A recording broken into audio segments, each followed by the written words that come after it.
Mr. Lee, congratulations, our Su7 is too fierce. Let's reason. What's the difference between 1 meter 80 and 1 meter 81? Mr. Lee, we can really test this out. Host, test it out, test it out.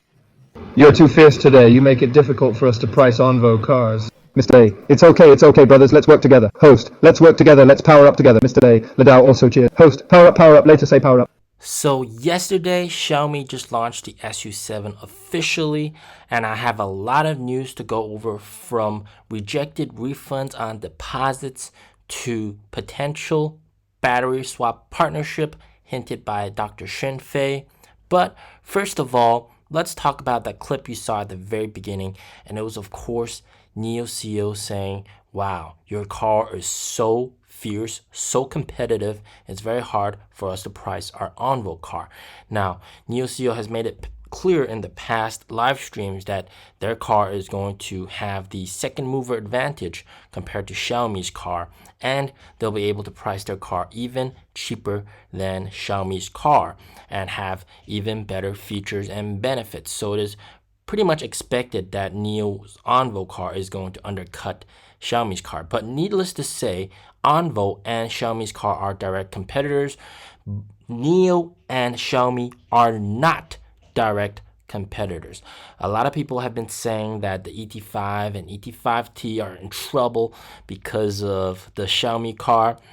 Yes, some deliveries might be impacted, but you got to understand that the person buying a ET5 or a person buying a NIO is not a person who will likely buy a Xiaomi car. All right, they're kind of in two different categories. The NIO vehicles are more catered towards the premium tier of people, but the Xiaomi car is more mass market.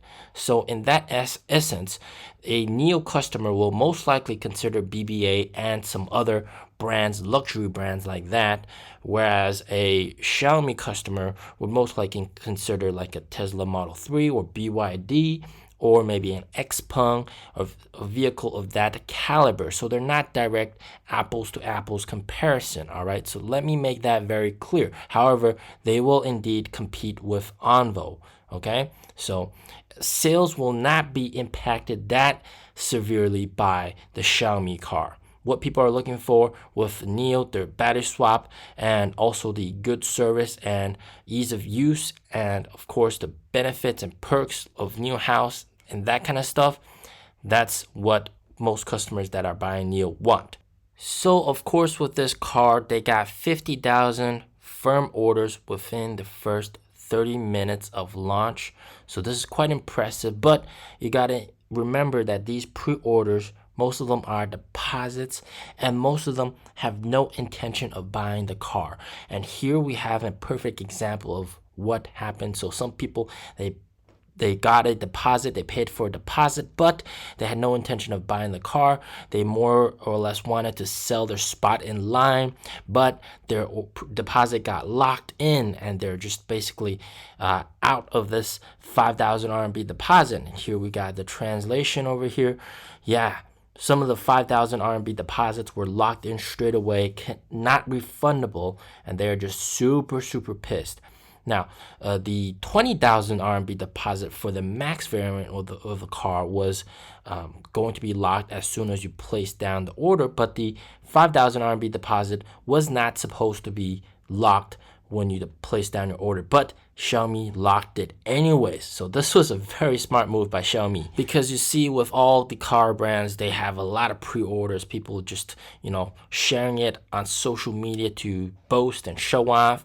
Even Li Auto's Mega, they got 30,000 pre-orders, but actual orders 3,000. So there's a big discrepancy, all right? Only about 10% of that actually becomes cars being delivered to customers' hands, all right?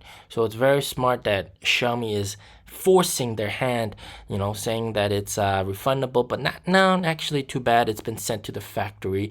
You're out of this money, you either buy the car or you lose out.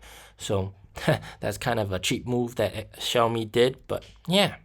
Now, NIO on Weibo, which is like Twitter, has officially congratulated Xiaomi for their successful launch, but Dr. Shinfei, head of NIO Power, also said that in the future, you guys must use NIO's battery swap ecosystem.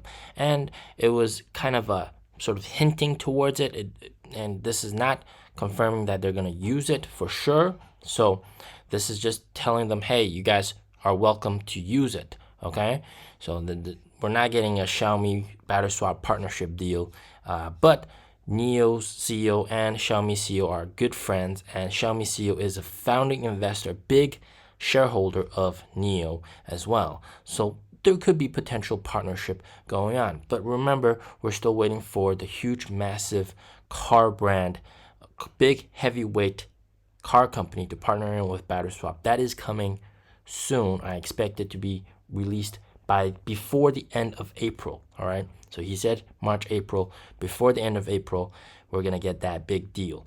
Now, let me just reiterate that Xiaomi's car does not really pose that much of a threat to NIO's vehicle, even though some are saying that it's much cheaper than NIO's vehicles. But you got to understand that someone buying a NIO will most likely not consider a Xiaomi vehicle, and vice versa. And my first impressions of the car, seeing the car up close 2 days ago, and also just watching some clips, videos, and my first impression is it's a great car, lots of gimmicks, lots of little features and functionalities, good integration with their tablets and phone.